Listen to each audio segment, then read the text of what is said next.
We welcome you back to CBS Mornings. It's 7:30. CBS News projects that Donald Trump has won an historic second term, easily defeating Vice President Kamala Harris. Her efforts during a shortened campaign to portray Trump as a danger to democracy failed. Our exit polling shows this, and voters cared much more about the economy.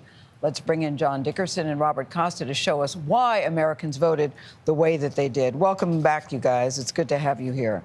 So Kamala Harris campaigned on issues like January 6th and the future of democracy. John, we'll start with you. Why didn't this work?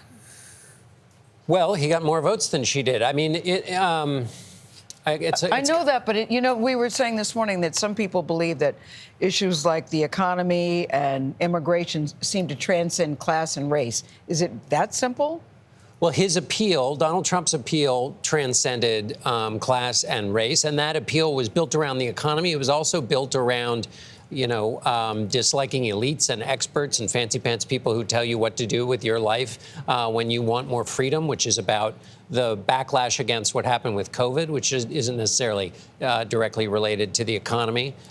It's also, we're still unpacking what exactly happened. It's also an incumbent president, Joe Biden, who people felt didn't hear their concerns about the economy. It's also nostalgia for a past that didn't exist. Donald Trump's favorability rating and approval rating now is better than it ever was when he was in office.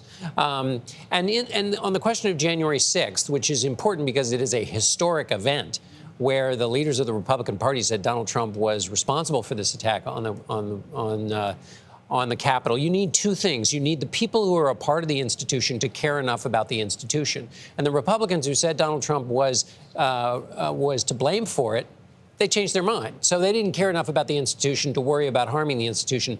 And the voters think, you and your institutions, they're not giving me lower prices. They're not creating a better pathway to opportunity in America. They're not fixing these challenges that I see in my life, the high cost of health care, the high cost of education. So you and your institutions, that has nothing to do with me. So, Bob, let's talk about something you and I were talking about with all of us in the last hour. What a second Trump administration will look like. The types of people, look, back in the first Trump administration, there were real professionals who became part of his cabinet. You had Rex Tillerson and Gary Cohn and people who had extensive experience. What might a second Trump term look like? When Trump won the White House, former President Trump won the White House in 2016, he was a political outsider. Since then, in this near decade, he has continued to accrue more and more political and cultural power in the United States, even though he lost the White House in 2020. What you see now around Trump, Vlad, is not just a political movement or the Republican Party, but a culture of people in the business community, in the policy community, who all believe that Trump is the best path for them to have a seat at the table of power in America. So it veers from everyone from Robert F. Kennedy Jr. to potential CEOs from major Wall Street banks, to Elon Musk, to former Tea Party members of Congress, to centrist members of Congress. All of these people fit under the Trump umbrella and will be potentially part of a Trump administration in 2025, as long as they meet one test for Donald Trump, which is loyalty. When we traveled around the country doing our 3 meals, there was a common theme. It was policies over person. And it seemed like every other person said, well, I don't like the person in Trump, but I like his policies. Now, let me state the obvious. One person is a woman. And this now makes Trump 2 for 2 in beating out a woman to become our president. Let me just ask this simply. It could be tough to answer. Is this country not ready for a woman to become president?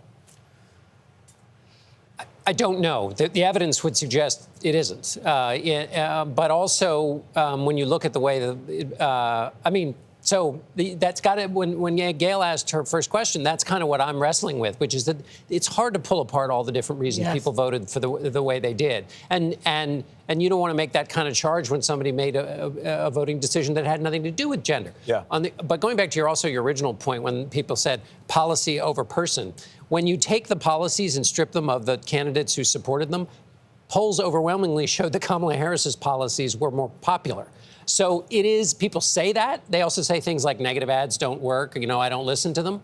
They work. So it's very difficult, and I'm really hesitant to make snap judgments about exactly what happened at this moment. Yeah. But the question of whether America is ready for a woman and how people process a woman in a position of leadership and power, that is absolutely a part of the mix. I mean, as a reporter, I believe should always take into consideration questions about gender, identity, race, and how these issues and others' background factor into people's decision when it comes to political decisions and votes.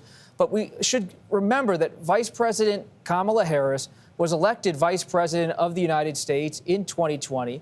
The country has shown an openness to having a woman serve as Vice President of the United States. The Democratic Party nominated a woman in 2017, and Secretary Clinton nominated a woman in 2024 with Kamala Harris. So there's certainly an openness in America to female leadership.